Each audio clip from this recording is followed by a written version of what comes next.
ഈശോ മിശിഹായിൽ പ്രിയ സ്നേഹിതരെ, നമ്മള് വിശുദ്ധമായ നോമ്പ് കാലഘട്ടത്തിന്റെ ഒന്നാമത്തെ ഞായറാഴ്ചയിലേക്ക് പ്രവേശിച്ചിരിക്കുന്നു.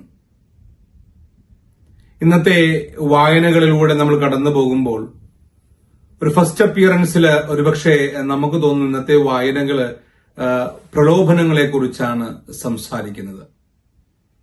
ആദവും ഹവ്വയും ഏദൻ തോട്ടത്തിൽ വെച്ച് പ്രലോഭിതരായി. സുവിശേഷത്തില് ഈശോ മരുഭൂമിയിൽ വെച്ച് പിശാചിനാൽ പരീക്ഷിക്കപ്പെട്ടു.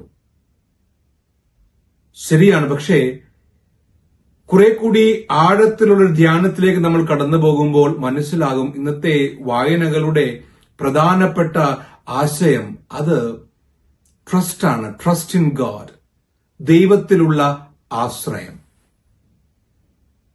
പ്രലോഭനം അല്ലെങ്കിൽ പാപം അത് ഒരു പ്രവൃത്തി ചെയ്യുമ്പോഴല്ല, മറിച്ച് നമ്മൾ ആശ്രയിച്ച ദൈവത്തിൽ നിന്ന് നമ്മുടെ ആശ്രയബോധം മാറി നമ്മളിലേക്കോ ലോകത്തിന്റെ ശക്തിയിലേക്കോ തിരിയുമ്പോൾ അവിടെയാണ് പ്രലോഭനം അത് ശക്തി പ്രാപിക്കുന്നത്. എവിടെ ദൈവാശ്രയബോധം അത് ഇല്ലാതാകുന്നു അവിടെയാണ് പ്രലോഭനം നമ്മളുടെ മേൽ ആധിപത്യം സ്ഥാപിക്കുക. ഇന്നത്തെ ഒന്നാമത്തെ വായനയില് സർപ്പം സ്ത്രീയെ സമീപിക്കുന്നു.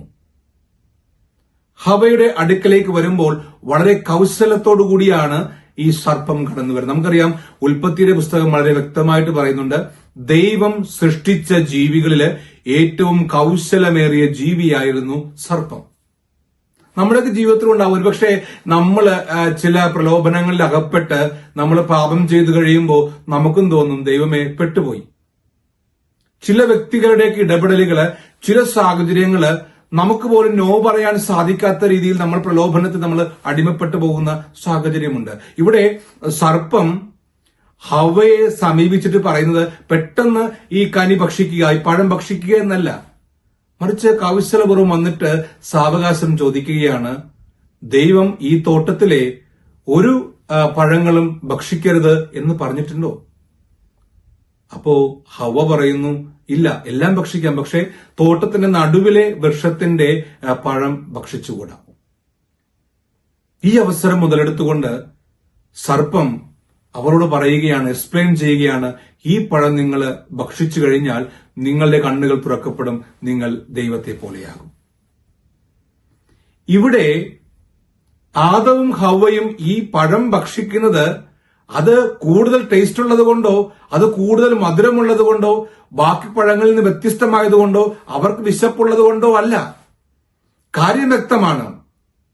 ഞങ്ങളിപ്പോൾ ആശ്രയിക്കുന്നത് ദൈവത്തിലാണ്. ദൈവമാണ് ഞങ്ങളുടെ എല്ലാം.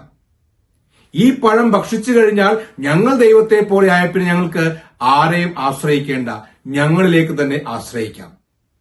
അവിടെ അവരുടെ ദൈവത്തിലുള്ള ആശ്രയം, വിശ്വാസം അത് മാറിയിട്ട് അവർ ദൈവങ്ങളായി അവരിൽ തന്നെ ആശ്രയിക്കുവാനായിട്ട് അവർ തീരുമാനിക്കുമ്പോൾ അവിടെയാണ് ആദ്യ പാപം. അല്ലാതെ പഴം കഴിച്ചപ്പോഴല്ല പാപം സംഭവിച്ചത്. അവര് തങ്ങളിൽ തന്നെ ആശ്രയിക്കാൻ തുടങ്ങിയപ്പോൾ പ്രിയമുള്ളവരെ, ഈ ലോകത്തിൽ പാപം സംജാതമായി. നമ്മുടെയൊക്കെ ജീവിതത്തിലും ഇതുപോലെയാണ്. ജീവിതത്തില്, കുടുംബത്തില് പ്രശ്നങ്ങൾ ഉണ്ടാകുമ്പോൾ സഹനങ്ങളും വേദനകളും പരാജയങ്ങളും തരുന്ന ഒരു ദൈവമാണെങ്കിൽ ആ ദൈവത്തിൽ ആശ്രയിക്കാതെ നിന്നിലേക്ക് കടക്കൂ, നിന്നിൽ ആശ്രയിക്കൂ, ലോകത്തിൽ ആശ്രയിക്കൂ എന്ന് പറയുന്ന ഒത്തിരിയേറെ പ്രലോഭനങ്ങള് നമ്മുടെയൊക്കെ ജീവിതത്തിൽ കടന്നു വരാറുണ്ട്. ഇന്ന് സുവിശേഷത്തില് ഈശോയുടെ പ്രലോഭനങ്ങളെ നമ്മൾ ധ്യാനിക്കുക. അവിടെ പിശാച് ഈശോയെ സമീപിക്കുന്നത് ഈശോയുടെ ഏറ്റവും സന്തോഷമായിട്ടുള്ള ആരോഗ്യമുള്ള ഒരു അവസ്ഥയിലല്ല, മറിച്ച് 40 ദിനരാത്രങ്ങൾ ഉപവസിച്ച് പ്രാർത്ഥിച്ച് ടയേർഡായി വിശന്നു വലഞ്ഞിരിക്കുന്ന ഈശോയുടെ അടുക്കലേക്കാണ് കടന്നു ചെല്ലുന്നത്. നീ ദൈവപുത്രനാണ്, നീ ദൈവമാണ്, എന്തുകൊണ്ട് നീ വിശക്കണം, എന്തുകൊണ്ട് നീ വേദനിക്കണം? വേഗം കല്ലുകളോട് അപ്പമാകാൻ കൽപ്പിക്കുക, എന്നിട്ട് ആ അപ്പം ഭക്ഷിക്കുക.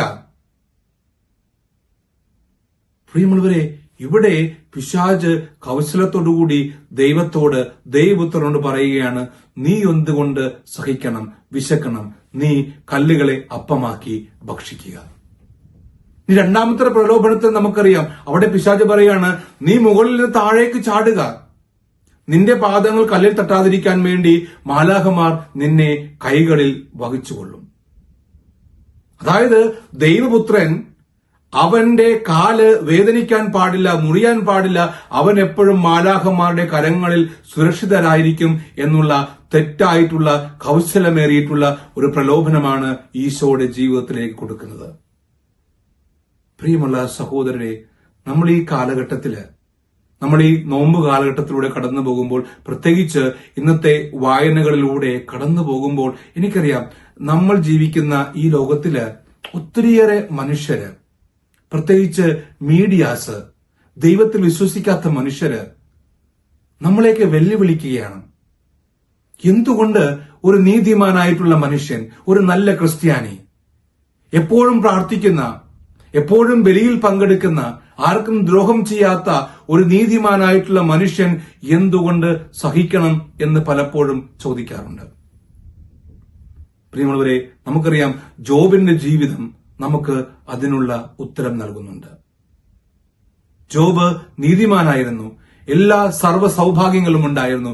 പക്ഷേ എല്ലാം നഷ്ടപ്പെട്ട് ഒത്തിരിയേറെ സഹനങ്ങളിലൂടെ, രോഗങ്ങളിലൂടെ കടന്നു പോകേണ്ട അവസ്ഥ.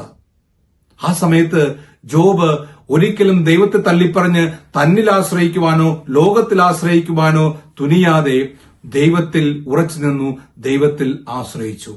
പിന്നീട് ജോബിന്റെ ജീവിതത്തിൽ ഉണ്ടായിരുന്ന സൗഭാഗ്യങ്ങളെക്കാൾ ഇരട്ടിയായിട്ട് ദൈവം കൊടുക്കുകയാണ്. എന്തിനേറെ, നമ്മൾ ഈ നോമ്പ് കാലഘട്ടത്തില് ഈശോയുടെ പീഡാസഹനവും ഈശോയുടെ കുരിശും മരണവുമൊക്കെ നമ്മൾ ധ്യാനിക്കുമ്പോൾ ഈശോ നമ്മളെ പഠിപ്പിക്കുന്നത് എന്താണ്? ഒരു നീതിമാൻ സഹിക്കേണ്ട, ഒരു നല്ല ക്രിസ്ത്യാനി സഹിക്കേണ്ട ആയിരുന്നെങ്കിൽ എന്തുകൊണ്ട് ദൈവപുത്രനായ ഈശോ സഹിച്ചു? കാരണം ഈശോയുടെ സഹനങ്ങൾക്കും ഈശോയുടെ കുരിശിനും ഈശോയുടെ മരണത്തിനും അപ്പുറം റെസറക്ഷൻ, ഉത്ഥാനം എന്നുള്ള വലിയ ഹോപ്പ്, നമുക്കുള്ള ഈശോയുടെ രക്ഷ, അത് ഈശോ സഹനത്തിലൂടെയും കുരിശിലൂടെയുമാണ് നമുക്ക് നേടിത്തന്നത്. അതുകൊണ്ട് പ്രിയമുള്ളവരെ, എന്താണ് ക്രിസ്തീയ സഹനം? ബൈബിള് സഹനത്തെ എങ്ങനെ കാണുന്നു? ഈശോ സഹനത്തെക്കുറിച്ച് എന്തു പറയുന്നു എന്ന് അറിയാത്ത, ദൈവത്തിൽ വിശ്വാസമില്ലാത്ത ആൾക്കാരാണ് ഒരു നീതിമാൻ അല്ലെങ്കിൽ ഒരു ക്രിസ്ത്യാനി, നല്ല ക്രിസ്ത്യാനി സഫർ ചെയ്യാൻ പാടില്ല എന്ന് പറയുകയുള്ളൂ. പ്രിയമുള്ളവരെ, വിശുദ്ധ പത്രോസിന്റെ ലേഖനം നമ്മൾ വ്യക്തമായിട്ട് പറയുന്നുണ്ട്, നമ്മൾ ജീവിതത്തിൽ സഹിക്കുമ്പോൾ ആ സഹനം നമ്മളെ സ്വർണം തീയിലെന്നതുപോലെ നമ്മളെ ശുദ്ധീകരിക്കുകയാണ്. ദൈവത്തിലുള്ള സ്നേഹത്തിൽ നമ്മൾ ആഴപ്പെടുകയാണ്. നമ്മുടെ വിശ്വാസം ഒന്നുകൂടി നവീകരിക്കപ്പെടുകയാണ്.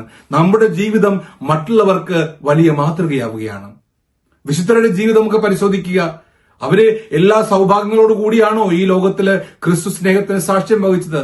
മറിച്ച് സഹനങ്ങളിലൂടെയും പ്രയാസങ്ങളിലൂടെയും കടന്നുപോയിക്കൊണ്ട് അതിനെയെല്ലാം ദൈവത്തിൽ ആശ്രയിച്ചുകൊണ്ട് നേരിട്ട് ജീവിച്ചപ്പോൾ അവിടെ പ്രത്യാശയുണ്ട്, അവിടെ ദൈവസ്നേഹം ആഴപ്പെടും, നമ്മുടെ വിശ്വാസം ആഴപ്പെടും.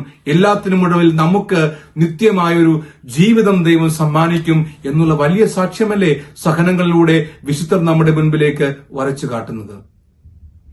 അതുകൊണ്ട് പ്രിയമുള്ളവരെ, എന്താണ് ക്രിസ്തീയത? എന്താണ് ക്രിസ്തീയ സഹനങ്ങള്? എന്താണ് പ്രലോഭനങ്ങള്? ദൈവം സഹനങ്ങളെക്കുറിച്ച്, പ്രലോഭനങ്ങളെക്കുറിച്ച് എന്തു പറയുന്നു എന്നറിയാത്തവര് നമ്മളെ ചലഞ്ച് ചെയ്യും. പക്ഷേ അവിടെയെല്ലാം ജീവിതത്തിൽ നമ്മൾ സഹനങ്ങൾ ഏറ്റെടുക്കാൻ തയ്യാറാകുമ്പോൾ അത് ദൈവിക പദ്ധതിയുടെ ഭാഗമാണ്. ആ സഹനങ്ങളിലൂടെ ഞാൻ ദൈവസ്നേഹത്തിൽ ആഴപ്പെടുന്നു, ഞാൻ വിശ്വാസത്തിൽ ആഴപ്പെടുന്നു, ദൈവം എന്നെ ശക്തിപ്പെടുത്തും, എല്ലാത്തിനും മുഴുവൻ യഥാർത്ഥമായിട്ടുള്ള ആനന്ദത്തിലേക്ക്, സൗഭാഗ്യത്തിലേക്ക് കടന്നു വരാനായിട്ട് സാധിക്കും എന്നുള്ള ബോധ്യമാണ് നമ്മളെ മുൻപോട്ട് നയിക്കുന്നുണ്ട്. ആകയാൽ പ്രിയ സഹോദരങ്ങളെ, നമ്മൾ ഈ നോമ്പ് കാലഘട്ടത്തില് ഈ ഞായറാഴ്ച ഈ വായനയോട് കടന്നു പോകുമ്പോൾ ദൈവത്തിൽ ആശ്രയിക്കുവാൻ, ദൈവം നൽകുന്ന സഹനങ്ങളെയും പ്രയാസങ്ങളെയും നല്ല മനസ്സോടെ ഏറ്റെടുക്കുവാനും മറ്റുള്ളവർ സാക്ഷ്യമായി ജീവിക്കുകയും അങ്ങനെ ദൈവസ്നേഹത്തിൽ ആഴപ്പെട്ട്, വിശ്വാസത്തിൽ ആഴപ്പെട്ട് ദൈവത്തിന് സാക്ഷ്യമായി ജീവിക്കുവാൻ നമ്മളെ ഓരോരുത്തരെയും ദൈവം ഉപയോഗിക്കട്ടെ. നമ്മൾ ദൈവം സമർത്ഥമായിട്ട് അനുഗ്രഹിക്കട്ടെ.